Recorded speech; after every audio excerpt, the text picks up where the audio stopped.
With a new form of government taking shape at City Hall and every seat up for grabs, Austin voters elected 2 new City Council members on November 4th and sent 16 council candidates, plus 2 vying for Austin mayor, to runoff elections. Tonight, beyond the rhetoric, we ask the remaining candidates what makes them the right person to lead their district and our city.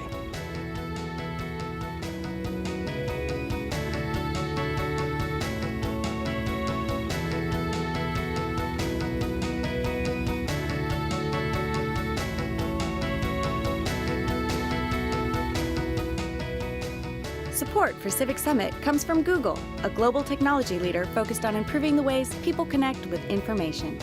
And also by Texas Mutual Insurance, providing workers' compensation for Texas employers.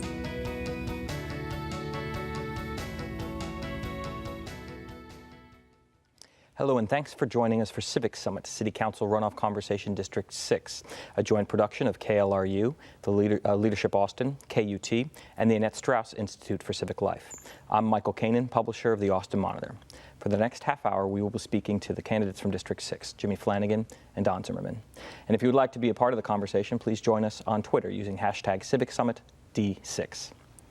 District 6 encompasses the edge of northwest Austin toward Cedar Park and east of the Travis-Williamson County line. District 6 is primarily Anglo, with most of the population ranging from 24 to 34 years old. The district is one of the largest in population and is the home of several tech sites, including 3M's development plant. To my left is Jimmy Flannigan. Jimmy has lived in Austin since he was a student at the University of Texas. While still a student, he started a business called Site Street, which helped students or organizations build their websites. He is also the founder of the Northwest Austin Coalition. Running against him, Don Zimmerman. Don has a BS and MS in mechanical engineering from Texas A&M. He's been a resident of District 6 Canyon Creek since 2000 and founded the Travis County Taxpayers Union in 2002. Our discussion tonight will focus on leadership. Consider this a job interview. We want to know what skills and qualities you would bring to Austin City Hall. The discussion is not being conducted in an official debate manner, but we are asking candidates to be respectful of each other's time and limit their answers to about a minute. First question, which was shared with both of you candidates before tonight. What have you learned about yourself over the last 4 months of campaigning that will help you govern? Jimmy, you're first. Well, I think what I've certainly learned is, having lived in District 6 nearly my whole adult life, and at the same time working across the city for a variety of issues, I've learned how District 6 is the same and how it's different. And there are many issues that District 6 uses different language to talk about, but at the end of the day, it's the same issue. And there are a lot of battles that people think are going to come. And ultimately, and I have said this to folks all over the district, if we walk into City Hall with our fists clenched, we're not going to get anything solved in District 6. If we focus on the ways that we're different, we'll get nothing. We have to focus on the ways that we're the same. And there are a large number of issues. Certainly traffic is the most important issue that we face in District 6, and I've spent many, many years working on that issue through the Austin Chamber of Commerce. And it's really important to understand how those issues are the same across the city. And the decade that I've spent through the Gay and Lesbian Chamber, through the Austin Chamber, through the Northwest Austin Coalition, being a small business owner, that those tools become very valuable when it comes to finding those other 5 votes. District 6 residents don't often get down to City Hall. It's very difficult. I've called it a good citizen tax in order to advocate. And it's important to realize a single council member isn't a president. They don't get to, by fiat, make decisions in or out of the district. You have to find ways to collaborate. You have to find those coalitions. And that's what I've spent my life's work doing. Okay, thank you. Don. I think the first thing you need to learn when you're a candidate is it's not about you. So what I've learned in this campaign for District 6, talking to as many people as I have, it's really not about me personally. I think this is about the rule of law. And my leadership style will be centered around that. When I was president of my MUD, we attempted to negotiate with the City of Austin. A lot of people came before me in that neighborhood. They tried to form relationships, they tried to mediate, they tried to reason together, and none of that worked. And when I got elected as my MUD president, it became obvious to me as an engineer and a problem solver that we needed to go to litigation. We needed to have respect for the rule of law. So I think my leadership style and what I've learned talking to so many residents, I think I could do very, very well in District 6 because I focus not on political relationships, but on fidelity to the rule of law. Okay, I think that leads in perfectly to the next question. Don, there's a tone of uncompromisingness, not a word, uncompromising, a lack of willingness to compromise there. And this election season has been no different, just sort of going back over your history. For you, do the concepts of leadership and mitigation mix? Absolutely, absolutely. I've been involved in a number of mediation cases, of course. But let me ask you, maybe I can put out a simple case of what I mean by compromise and how that is a bad word. Imagine how frustrated our people would be if one of our citizens called the police and said, I have a robbery in progress. Police come over. Policeman looks at the robber. Policeman looks at the homeowner. He says, tell you what, let's have a compromise. The robber takes half of your property and you keep half. Compromise. And I would say to that, that's not a compromise, that's an outrage, because there's a violation of the rule of law. So what I seek to do is when there are gray areas, because there always are, when there are gray areas, let's ask, why is this area gray? Let's seek for the truth of the matter, and let's see how the rule of law applies, and let's apply it fairly. Okay. Jimmy, Don's victory may have been slim, but there it is. And a baseline argument might start with the idea that at least 1/4 of the population of your district are calling for his style of leadership. If elected, how would you represent that segment of the population? Well, I think it's important to note that there were 15,000 voters in the district, and we did not reach 15,000 voters as candidates. Okay. There were small forums. There were, at most 200 people showing up to a forum. And the folks that I've spoken to in the district who voted for other candidates besides myself have since apologized because they didn't take the time to investigate the candidates. And once they did, once they looked into my leadership style and my leadership experience and those of my opponents, they've pulled yard signs out. They've promised to vote in that way in the runoff. Because ultimately, you can't govern by lawsuit. It's not a realistic approach. You can't sue APD in order to fix a property crime problem, and you can't sue LCRA to fill the lakes, and you can't sue TxDOT to build a road. Okay, I want to push you a little bit on it because you're suggesting you didn't quite answer the question. If elected, how would you represent the Sure. portion of the population? Sure. Well, I'm the only candidate in the race that went to every forum, responded to every questionnaire, went to every meeting. I went to partisan ones, issue ones, neighborhood ones, and at every single point, it became very clear that I have not only the skills, the knowledge on the issues that we face at City Hall, but the skills to actually bring results to District 6. And I have supporters on both sides of the partisan divide. I have endorsements from groups that contradict the other groups. Because ultimately, it's not that people are looking at me to say, well, does he agree with me? It's they look at me to say, that's the guy who can get stuff done and we can work with him. Okay. Next question, sort of along the same theme. The possibility exists that this incoming council will play a host to a wider variety of political ideology than has been on council before. How will you work with your new colleagues to ensure that the body isn't sidetracked? Jimmy? Well, this is not about partisanship. And I have, from the very beginning, made it clear that I'm not interested in playing partisan games. I'm not interested in picking a side. City issues are nonpartisan issues. There is not Republican traffic or Democratic traffic. There is not a conservative lake and a liberal lake. These are issues that we all share. And the solutions, more often than not, are the same. You take Anderson Mill Road in the middle of the district. I don't care what your political party is, you're tired that only half of it's been fixed. And the half closest to 183 hasn't been updated like the other ends of that road.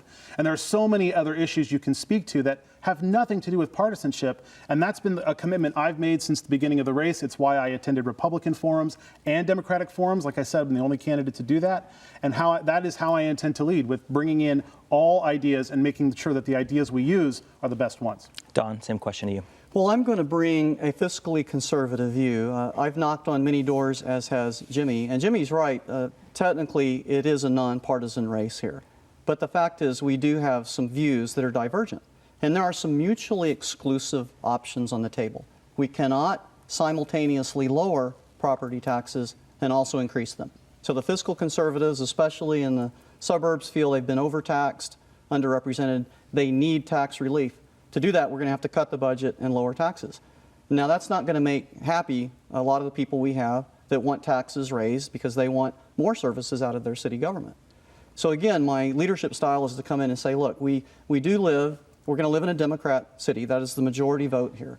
And the Democrat position has been for decades, more regulation and more taxes. So it's going to be difficult for the minority of new city council members that are fiscal conservatives. It is going to be challenging for them, but I think there is a way to do it. One of the things I plan to do is focus on the transportation problem. As an engineer, in western Travis County. And that certainly is a nonpartisan issue. Okay, let's move on from this basic topic. Here's a hypothetical situation. A developer is in conflict over a project within the local neighborhood group. City staff prefers one solution. The neighborhood group prefers another. What skills will you use to resolve this and any other conflicts that will no doubt arise between competing interests? Don, your turn to go first. Great question, but one person that was left out was the person who purchased the property and wants to do the project. I think the question was posed between the bureaucratic interest, right, and also the neighborhood groups that are already there. But what about the person who bought the property and has a plan and a goal to do a development, build more houses, businesses, whatever it is? This is something we obviously can't answer in a 1-minute response. Oh, we've got a little more than a minute, please. But just to say, ideologically, what I'd like to see happen is more respect for property rights. And so what happens is you end up with a discrepancy or a conflict in property rights between the people that have already lived there. They've lived under zoning, maybe it's single-family homes or whatever it might be. They have a reasonable expectation that the neighborhood should stay that way. Then you have property rights of, say, a developer that comes in and buys up some land. Well, maybe he wants to create some density. He wants to do something different with the property. Well, he's a property owner, but so are the people that already live there. So I see the city's role, government's role, and the judiciary's role in mediating these disputes. How do we balance the demands, the just demands between property owners that are already there under zoning and a new property owner who's bought property who wants a different development? That's a mediation exercise in my book. Okay. And it shouldn't be under the control of unelected bureaucrats. Okay, thanks. Jimmy? Well, to answer the question, this is about being partners. This is not about going into those conversations as adversaries. And I think we've seen that a lot at City Hall, where the default position by staff, the default position by neighborhoods, the default position by developers has been, this is going to be a battle and we're going to fight. Instead of being partners, instead of neighborhoods understanding that growth is coming. We've spent more than a decade on this misconception that you can stop growth. You can't stop growth. You have to manage it. You have to plan it. And you have to be partners with the people who are doing it. Otherwise, what you end up with is growth in Leander and Cedar Park and Round Rock, and then those people driving on Austin roads that Austin taxpayers have to pay for.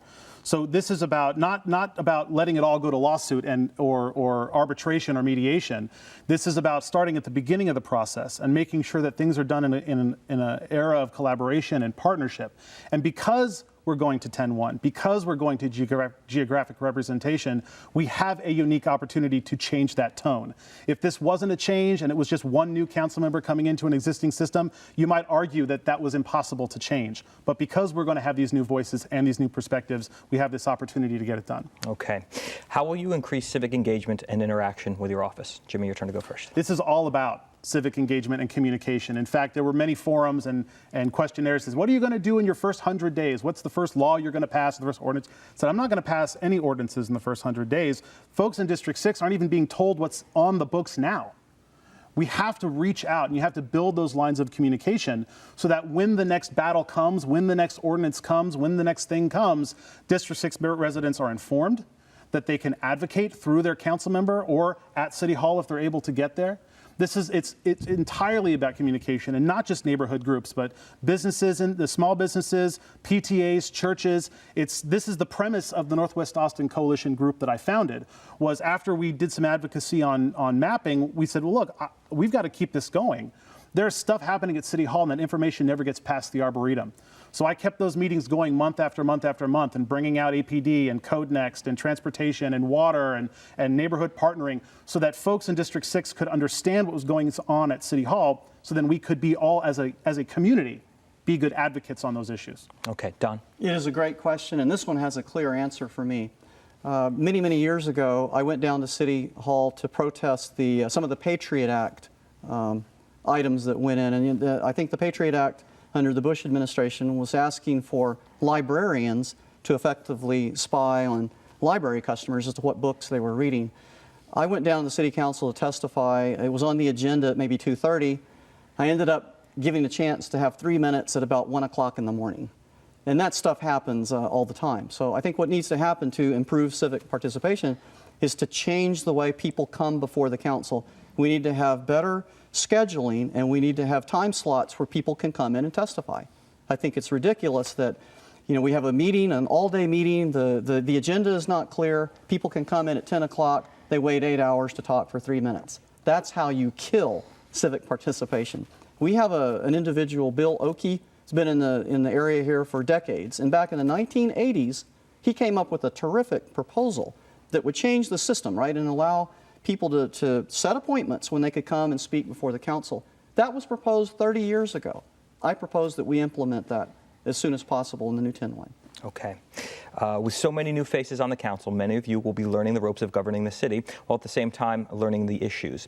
How will you lead while learning, Don? That is another great question. I would have to go back to my engineering background, where they dumped a big pile of technical books, some of which were so complicated I never did comprehend them.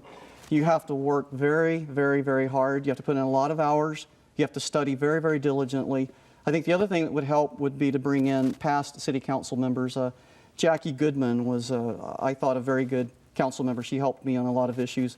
I think we can go to past council members, obviously. We can also look to some other cities that already have geographic representation. We can get ideas from them, but it's going to be the biggest challenge, as you said, to try to learn what you need to learn, adjust to the new system. It's going to be drinking from the proverbial fire hose. Thank you, sir. Jimmy? I don't necessarily agree that you need to bring in old council members. The voters made it clear they didn't like the old system. I think we have an opportunity, because it's new, to invent a system that works for the current city and think about how we want to govern into the future. You know, learning while you're on the job is something every council member does. Even the ones in the old system had to do it. And you know, I've spent more than a decade of my life working on city issues. It's been my primary focus as a small business owner and a Chamber of Commerce leader. I have the experience to start governing right away. This is not something that I have to do this huge, ridiculous learning curve on day one. This is how we're going to govern in 10-1. It's going to be because the voters said, we don't trust the old system. We want geographic representation, and we want to make sure that representation can work together to solve problems. And if we end up in a situation where we're either relying upon the old way, we won't have fulfilled the voters' will. And if we wait around for everybody to get up to speed on every issue, that's not going to get it done. And I think what you'll find are different council members in this new system having more experience in one area than another. Certainly my primary area of experience is small businesses and transportation, and I intend to take a leadership role on those issues. Okay, thanks. Let's pull back and talk a little bit more about the region. As you both may be aware, the city has a number of regional partnerships with a number of regional entities. How will you, what leadership skills will you use when you interact with these folks? Let's start with you, Jimmy. I think it's your turn. Well, it's really about maintaining this collaboration and communication and nonpartisan perspective. District 6 has a very unique role in working regionally because we're in two counties, basically evenly split between Williamson County and Travis County. And when it comes to especially solving transportation and water issues, it takes a regional collaboration to get it done. And if you're talking about bringing in Williamson County Commissioners Court, we've got similar constituents. You know, when you're a citywide council member, you're not necessarily thinking about it that way. You're thinking about the folks that voted in that city election, which is primarily not the folks in Williamson County. So we have an opportunity to really bridge that gap because we have shared constituents, we have shared issues. We're seeing the same clogged roads because the ones driving to Georgetown are driving on that same Palmer Lane that my folks are driving to Apple down the road. So the leadership skills is really about removing partisanship and making sure that when we're talking to a Democratic-controlled Commissioners Court in Travis and a Republican-controlled Commissioners Court in Williamson, that District 6 gets to be the nonpartisan bridge that's focused on solutions. Okay, Don? I would agree, and I would like to be appointed to that Central Texas Regional Mobility Authority. I do have a deep technical background. I have a problem-solving orientation. So you talk about my leadership style, it is to drive towards a good solution. So the traffic problem here is a very complex problem. When you look at the cost of new roads, the problems with right-of-way, the issues, environmental issues, and the desire of people to preserve their neighborhoods and some scenic views in certain places, this is a very, very complex system problem to figure out how to get the road expansion we need to relieve congestion. So I would really appreciate, and I will seek some position on some of these boards and then cooperate in the region to help solve the traffic problems. And I think I'm qualified for that. I think you've both mentioned traffic as an issue.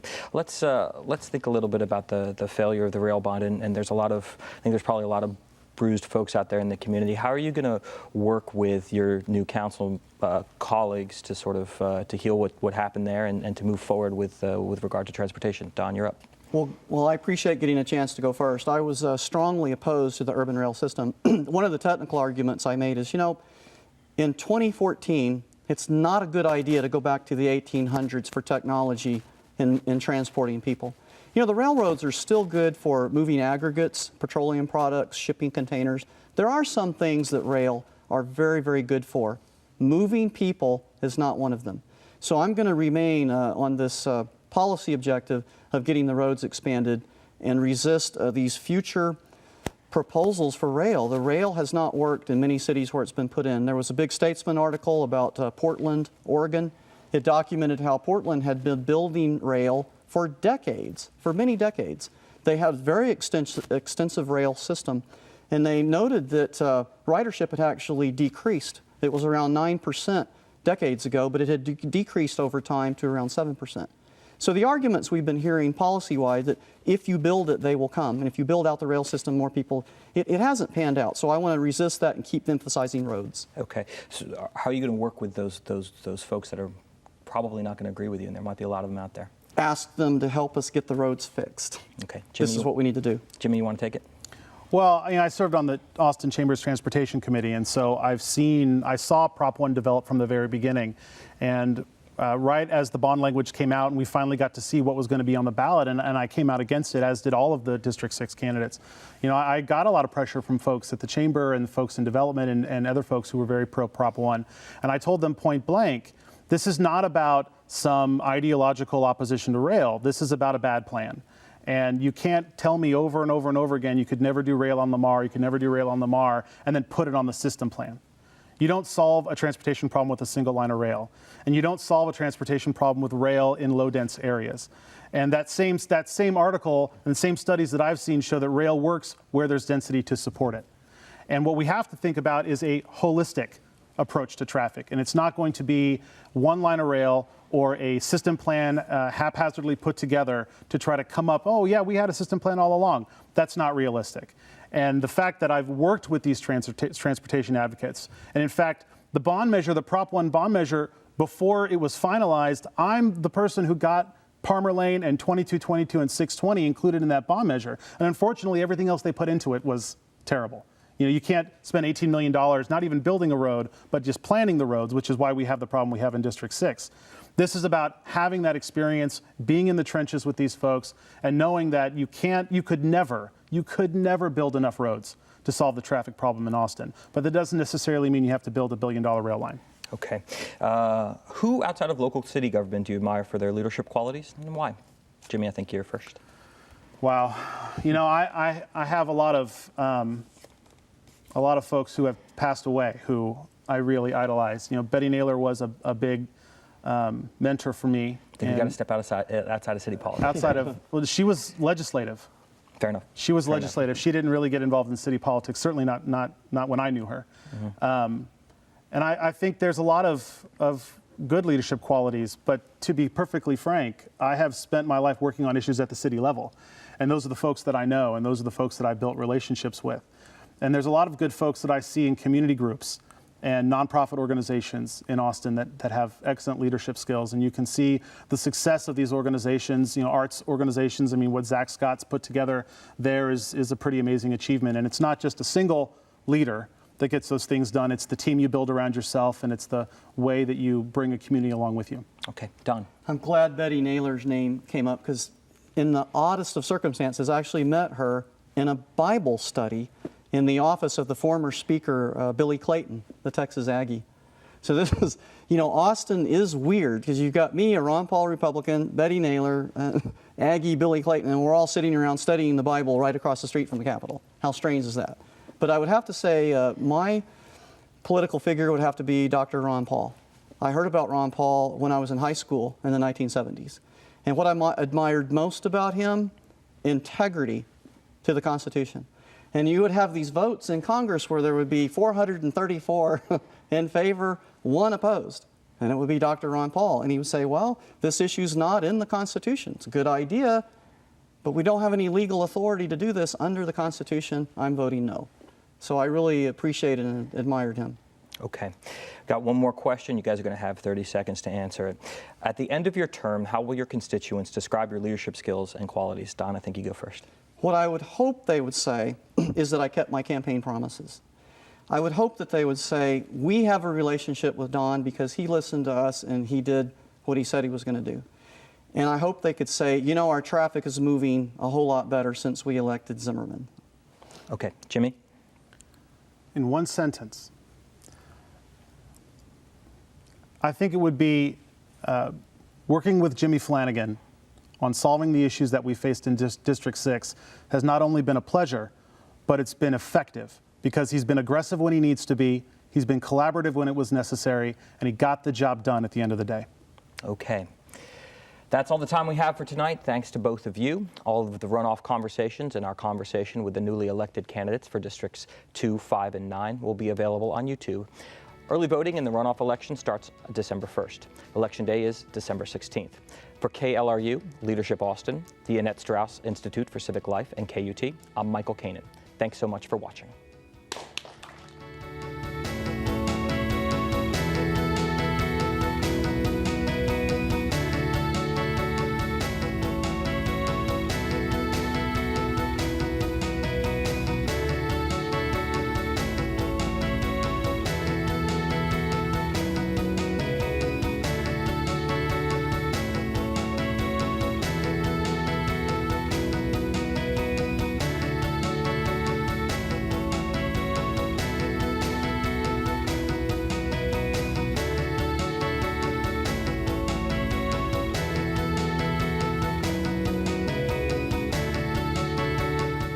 Support for Civic Summit comes from Google, a global technology leader focused on improving the ways people connect with information.